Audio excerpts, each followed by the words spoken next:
उत्तर आंध्र प्रदेशर काकिनडा पाखरे अतिक्रम कला तीव्र अवपात। सकाळ 7:30 भितर अतिक्रम कला तीव्र अवपात। बंगोपसागर रे थिबा केंद्रीय अवपात घंटा प्रति 17 किमी बेगरे गति करुछि। तीव्र अवपातर घंटा प्रति पवनर बेग रही 55 रु 65 किमी। प्रभाव में राज्य में 12टी जिले में वर्षार संभावना रही। मालकानगिरी, रायगड़ा, कोरापुट, गजपति, गंजाम रे प्रबल वर्षार संभावना रही। नवरंगपुर, पुरी, खोर्धा, कटक और जगतसिंहपुर जिले में प्रबल वर्षार भी संभावना रही। यह सहित घड़घड़ी सह वर्षा नहीं पाणीपाग विभाग पक्षर सूचना दी जाइछि। कटक, भुवनेश्वर में मध्य सकाळु सकाळु आरंभ हो जाइछि वर्षा।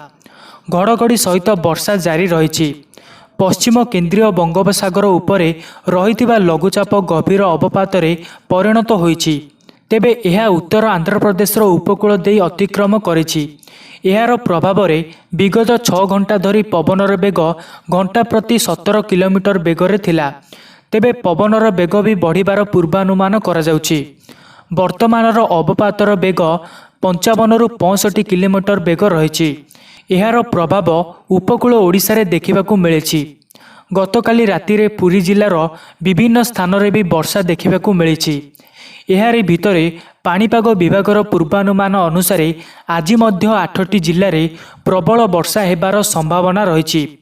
जिलागुड़िक है मालकानगिरी, रायगड़ा, कोरापुट, नवरंगपुर, गजपति, गंजाम, पुरी, जगतसिंहपुर। आशा करुछि भिडियो माध्यम पाणीपाग संपर्कित अधिक खबर जानिबाकू पाइपारिथिबे। भिडियोटी भल लगी गोटे लाइक करने सहित समस्त को शेयर करंतु। एवं आपण माने आम चैनल को जदि प्रथम थर पाई देखुछन्ते तेबे चैनल को सब्सक्राइब करी पाखरे आसुवा बेल आइकन को क्लिक करनियंतु, जहा फल रे आगो को पाणीपाग संपर्कित अधिक खबर जानिबाकू पाइपारिबे। Take care and good bye.